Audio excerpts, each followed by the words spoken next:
Hello all, आज हम लोग स्टार्ट करेंगे जावा में कमांड लाइन आर्ग्यूमेंट के थ्रू वैल्यूज़ कैसे ट्रांसफ़र करते हैं और उन वैल्यूज़ को कैसे रिसीव करके उसको कैलकुलेशन में यूज़ करते हैं। फर्स्ट ऑफ ऑल हम लोग स्टार्ट करेंगे visual studio code VS code. जैसे आप इस पर क्लिक करेंगे उसका ये विंडो ओपन अप होगा। आपको क्या करना है, इसमें फाइल मेन्यू में जाना है, न्यू फाइल पे क्लिक करना है। ठीक है, देखिए सबसे पहले हम लोग क्या कोड लिख लेते हैं। पहले क्लास बनाए, क्लास का नाम है सपोज करें rectangle, because you have to calculate the area of the rectangle. Then will write public static void main और with in parenthesis you will have to write string args. बस ध्यान रखें string का S capital होगा, it is a predefined class in Java, that's why. हम लोग variables बना लिए, L for the length, B for the breadth, area for the area.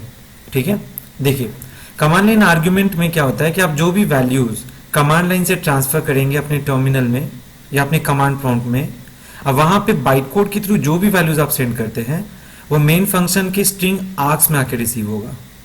ठीक है, ये कैसे होता है अभी प्रैक्टिकल में देखेंगे हम लोग थोड़ी देर में। हम कोड यहां पे लिख लेते हैं, पहले length is equal to integer dot parse int, then after args 0 to receive the first argument. Similarly, breadth is equal to integer dot parse int args 1. Now area is equal to L into B, then system dot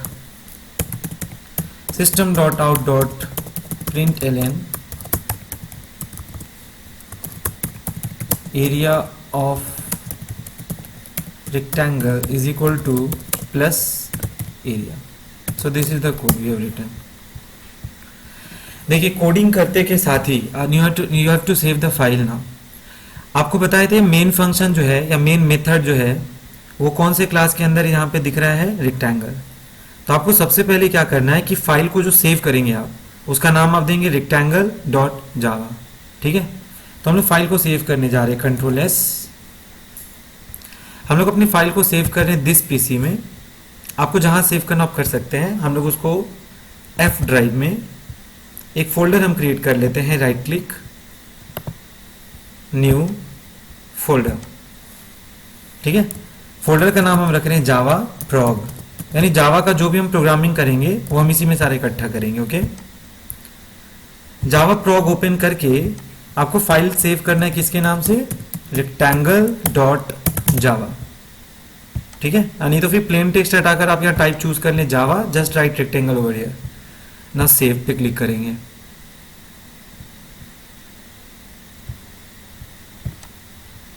ठीक है, तो जब source code आपका save हो जाए अब आपका अगला स्टेप क्या होता है कि आपको कोड को करना होता है कंपाइल। और कंपाइल करने के लिए अभी हम लोग कमांड प्रॉम्प्ट यूज करेंगे, क्योंकि हम लोग विजुअल स्टूडियो कोड यूज कर रहे हैं, VS कोड यूज कर रहे हैं। तो आपको टर्मिनल पे क्लिक करना होगा कमांड प्रॉम्प्ट स्टार्ट करने के लिए, देन न्यू टर्मिनल। यहां पे आप देख सकते हैं कमांड प्रॉम्प्ट इस स्क्रीन में एम्बेडेड होके आ चुका है। तो आप देखिए आपका पाथ यहां पे क्या दिखा रहा है, सी यूजर्स जीवासॉफ्ट टेक्नोलॉजी। आपको कहां पे जाना था, याद है ना, आपको जाना था एफ ड्राइव में, जावा प्रोग में। तो पहले आपको करना होगा यहां से क्विट। आपको ऊपर से आपको फोल्डर ड्राइव भी चेंज करना है। आप लिखें F: एंटर, आप शिफ्ट हो चुके हैं F ड्राइव में।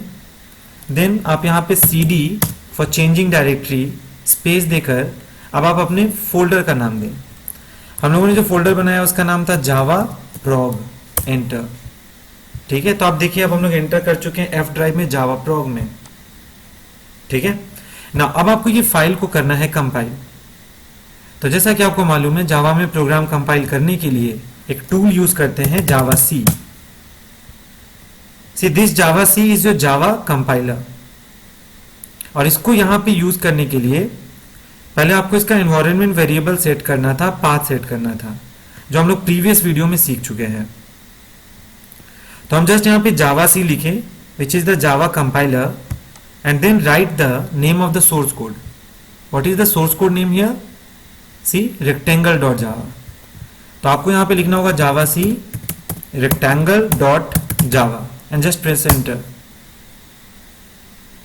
क्योंकि सोर्स कोड में कोई मिस्टेक नहीं है तो यहाँ पे कोई एरर नहीं आया। कुछ भी एरर होता यहाँ पे आप देखते हैं कि ड्यूरिंग कंपाइलेशन वो सारे एरर्स को पॉप कर देगा यहाँ।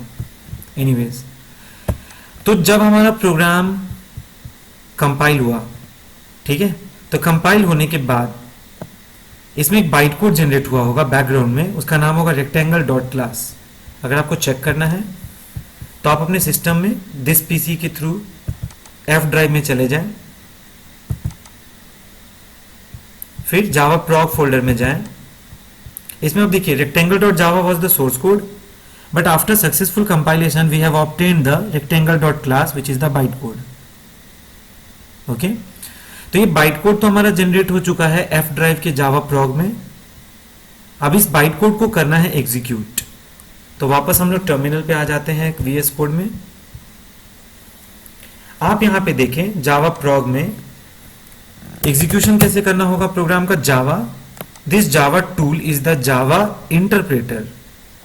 Okay, so what is the name of the byte code we have obtained? Rectangle dot class. So here you have to write just rectangle। पर जब आप जावा रेक्टेंगल लिखकर एंटर करते हैं तो क्या होता है ऐसा करने से? जावा रेक्टेंगल करने से आपका ये बाइट कोड जो होता है वो उसके मेन मेथड को, आई मीन मेन फंक्शन को कॉल करता है। ठीक है, और इस बार तो आपने command, this is the command line, आपने कमांड लाइन में जावा रेक्टेंगल तो लिखा, ये रेक्टेंगल मेन को एक्टिवेट तो करेगा, लेकिन आपने आर्ग्यूमेंट्स के लिए कोई भी कमांड लाइन से वैल्यू नहीं भेजा। बट आप इन आर्क्स को यूज तो कर रहे हैं नीचे की तरफ।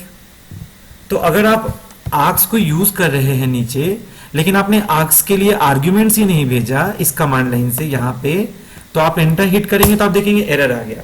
सी, you have encountered the exception over here. Exception क्या कह रहा है यहां पे? Array index out of bounds exception. I mean args नाम का जो एरे है इसको वैल्यू मिला नहीं, आपने वैल्यू दिया नहीं, और आप आर्क्स के पोजीशन 0 पोजीशन 1 को कर रहे हैं यूज। तो जब आर्ग्यूमेंट्स भेज ही नहीं रहे हैं तो यूज तो कर नहीं सकते, एरे तो क्रिएटेड नहीं हुआ एक्चुअली में। तो उसके इंडेक्स को जब आप यूज करेंगे वो तो बियॉन्ड चला गया ना, इसीलिए ये एक्सेप्शन एनकाउंटर हो गया, array index out of bounds exception. तो आप हमेशा ध्यान रखें कमांड लाइन आर्ग्यूमेंट का जब भी कोडिंग कर रहे हैं उसको यूज करने के लिए आपको पहले वैल्यूज ट्रांसफर करना होगा। तो इस कोड को एक बार फिर से हम लोग रन कराते हैं। See, Java, what was the byte code name? Rectangle, space देकर अब आपको यहां से वैल्यू भेजना होगा। सपोज कर हम फर्स्ट वैल्यू 10 भेजे, बट ऐसे हम 10 देकर एंटर करते हैं तो फिर से हो गया प्रॉब्लम। क्या हुआ ना, जावा रेक्टेंगल करने से आपने बाइट कोड को प्रोवोक किया, वो बाइट कोड ने मेन मेथड को बुलाया, बट आर्ग्यूमेंट में आप कितना भेज रहे हैं? 10। तो ये 10 जो आपका फर्स्ट आर्ग्यूमेंट है जो आपने कमांड लाइन से पास किया है, ये जाके एरे आर्क्स के पोजीशन 0 पे स्टोर हो गया। ठीक है, तो पोजीशन 0 में जो वैल्यू था आर्क्स 0, उसका क्वालिटी हो जाएगा स्ट्रिंग टाइप का। ठीक है, यानी कमांड लाइन आर्ग्यूमेंट से जो भी वैल्यूज आप ट्रांसफर करते हैं वो स्ट्रिंग टाइप का रिसीव करता है ये मेन मेथड। ठीक है, इसका टाइप नहीं चेंज करना है आपको। तो आर्क्स के 0 में कौन सा वैल्यू गया? 10। उसका क्वालिटी यहां पे जब वो रिसीव करेगा तो एज अ स्ट्रिंग लेगा। तो आपकी ड्यूटी है कि आप उस स्ट्रिंग को न्यूमेरिक इंटीजर में चेंज करें, बिकॉज आपने लेंथ को इंट टाइप का डिक्लेयर किया है। और वो कन्वर्जन करने के लिए जावा में आपको यूज करना पड़ेगा integer dot parse int. Okay, तो इंटीजर का आई कैपिटल है, आप देख सकते हैं, it is a predefined class in Java. Okay, और इंटीजर क्लास के अंदर उसके इंटरनली एक मेथड है, मेंबर फंक्शन है, जिसका नाम है पार्स इंट। तो ये पार्स इंट क्या करता है? आर्क्स 0 में जो वैल्यू भेजे थे 10 एज अ स्ट्रिंग, ये उसको इंटीजर में चेंज करेगा and it will be assigned to the variable L. Very easy. And just check the pattern of the parse int. यहां पे हम लोग कैमल केस यूज किए हैं। कैमल केस मतलब जब नेमिंग आप कर रहे हैं तो उसमें स्टार्टिंग तो होगा लोअर केस से, बट सब्सिक्वेंटली कोई न्यू वर्ड जब अटैच होगा तो that will start with an upper case letter. इस पैटर्न को बोलते हैं कैमल केस। इसका आपको हमेशा ध्यान रखना है जावा में। तो फर्स्ट आर्ग्यूमेंट आपने भेजा 10, वो गया आर्क्स के 0 में, बट वो एज अ स्ट्रिंग गया। फिर आप पार्सिंट करके न्यूमेरिक इंटीजर में चेंज करके उसको एल को सप्लाई कर दिए। लेकिन आपने सेकेंड आर्ग्यूमेंट तो दिया नहीं पोजीशन आर्क्स 1 के लिए। तो ये जो लाइन है ना, देखिए इंडेक्स नंबर 1 जो है वो यहां पे अब कर रहा है प्रॉब्लम, क्योंकि इंडेक्स 1 के लिए आपने वैल्यू नहीं दिया। तो आप चाहते हैं कि काम प्रॉपरली हो, तो आपको क्या लिखना होगा, जावा रेक्टेंगल स्पेस 10 स्पेस 20 दोनों आर्ग्यूमेंट्स दीजिए। अब आप जैसे ही एंटर करेंगे, see you have got the result. कैसे? जब आप जावा रेक्टेंगल लिखे तो बाइट कोड एक्टिवेट हुआ, वो मेन मेथड को प्रोवोक किया, फर्स्ट वैल्यू जो 10 था वो मिला आर्क्स 0 में। आपने आर्क्स 0 के वैल्यू को जो एज अ स्ट्रिंग आया था उसको आपने पार्सिंट में करके इंटीजर में चेंज करके एल को थमाया। सिमिलरली सेकेंड आर्ग्यूमेंट जो 20 था वो मिला आर्क्स पोजीशन 1 पे ऑटोमेटिकली। देन आर्क्स 1 के वैल्यू को जो भी स्ट्रिंग टाइप का था उसको आप फिर से इंटीजर में चेंज कर रहे हैं और उसको किसमें सप्लाई किए, बी को। तो इस तरीके से कमांड लाइन में जो आर्ग्यूमेंट्स सेंड होता है उसको रिसीव करता है मेन मेथड का arguments. That's why this is known as command line argument. Okay, तो कमांड लाइन से भेजे गए आर्ग्यूमेंट्स को जब आप यहां रिसीव किए उसको प्रॉपर कन्वर्ट करके एल और बी को अलॉट किए, अब आप उसको कैलकुलेशन पे बस बिजी करें। So how to do the calculation, area is equal to L into B, L was 10, B was 20, so you'll get the answer 200। Now you have to display your result. उसके लिए आपको क्या लिखना होगा, system dot out dot print L N. तो print L N was the method जो आप use करेंगे स्क्रीन पर डिस्प्ले करने के लिए, and system dot out will control your monitor. तो मॉनिटर पे क्या प्रिंट आउट हो रहा है, ये वाला string. So what is the string, inverted comma में आपने क्या लिखा, एरिया ऑफ रेक्टेंगल इक्वल्स, तो this has been displayed as it is over here. और उसके पीछे प्लस करने से क्या कॉन्कैटिनेट हो गया, एरिया की वैल्यू। तो what is the value of area, 200। तो वो ज्वाइन होकर क्या प्रिंट करेगा, area of rectangle is equal to 200, and at the end you will see a line change, because ये जो प्रिंट एल एन होता है ये मैसेज को प्रिंट तो करता है और अल्टीमेटली लास्ट में एक न्यू लाइन करा देता है। ओके, नाउ अगर आपको डिफरेंट आंसर जनरेट करना है तो आप फिर से उस कमांड को रन करें, just change the values over here. Like I have entered the value 23 and 56। जब आप एंटर प्रेस करेंगे तो this time you have got the new result. इस बार क्या हुआ, 23 किसको मिला, आर्क्स 0 को, फिर आर्क्स 0 से वो इंटीजर में कन्वर्ट होकर किसको मिला, लेंथ को। सेकेंड वैल्यू किसको मिला, 56, आर्क्स 1 को, वो कन्वर्ट होकर किसको मिला, बी को।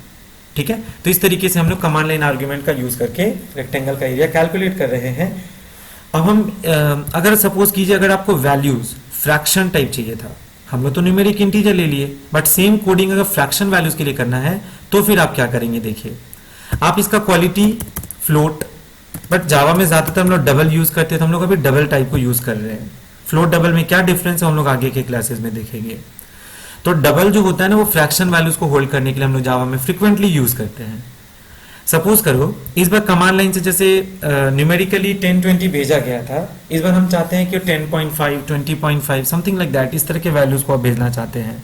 तो फिर आपको कन्वर्जन के समय इस बात का ध्यान रखना होगा कि आपको यहाँ पे लिखना होगा double, it is the class name, D is capital, dot, उसके अंदर एक मेथड है पार्स डबल। तो डबल डॉट पार्स डबल जो मेथड है, ये मेथड क्या करेगा, आर्क्स 0 में जो आपने वैल्यू भेजा वो तो एज ए स्ट्रिंग रिसीव हुआ, तो डबल डॉट पार्स डबल उसको फ्रैक्शन में डबल टाइप में कन्वर्ट करके लेंथ को अलॉट करेगा। सिमिलरली अब आपको यहाँ पे क्या लिखना होगा, डबल डॉट पार्स डबल, ये क्या करेगा, आर्क्स 1 के वैल्यू को double dot parse double fraction में कन्वर्ट करके बी को देगा, और इस बार आपको फ्रैक्शनल वैल्यू अचीव होगा। इसको आप सेव कर लीजिए प्लीज। सेव करने के लिए आप कंट्रोल एस प्रेस करेंगे। नाउ अब आप टर्मिनल पे चले जाएं। आप चाहते हैं टर्मिनल का स्क्रीन, टर्मिनल पे जाके फिर से प्रोग्राम को कंपाइल करना है, तो आपको क्या लिखना पड़ा, जावा सी स्पेस रेक्टेंगल डॉट जावा। एक बार ध्यान रखिए, कोडिंग में कुछ भी चेंज करते हैं आप तो उसको सेव करना होगा और रिकंपाइल करना पड़ेगा, क्योंकि जब आप जावा सी करके कंपाइलेशन करते हैं तो हमेशा बाइट कोड आपका नया बनेगा, फ्रेश बनेगा, आई मीन रिफ्रेश होगा अगर कुछ भी चेंजेस हुआ होगा तो। अब रन करने के लिए आपको क्या लिखना होगा, जावा देन रेक्ट, ओके, क्योंकि कमांड लाइन आर्ग्यूमेंट का प्रोग्राम है, सॉरी जावा स्पेस रेक्टेंगल, क्योंकि कमांड लाइन आर्ग्यूमेंट का प्रोग्राम है तो आपको 2 आर्ग्यूमेंट्स भेजने पड़ेंगे, क्योंकि आप पोजीशन 0 पोजीशन 1 यूज कर रहे हैं। अगर आप इंडेक्स 2 भी यूज करेंगे तो आपको 3 वैल्यूज भेजने पड़ेंगे, ध्यान रखें। तो हम फर्स्ट वैल्यू कितना भेज रहे हैं 12.45 स्पेस 7.89। एज सुन एज आप एंटर प्रेस करेंगे तो इसका आंसर जो है वो कुछ ऐसा आएगा। आप इसको कैलकुलेशन करके चेक कर सकते हैं। ठीक है, तो ये जो रिजल्ट जनरेट हो रहा है वो तो इससे जनरेट हो रहा है, कैलकुलेशन इससे हुआ। मैटर क्या कर रहा है कि आप कमांड लाइन आर्ग्यूमेंट से वैल्यूज क्या भेज रहे हैं, किस तरह का चाहते हैं, कन्वर्जन अकॉर्डिंगली आपको करना होगा।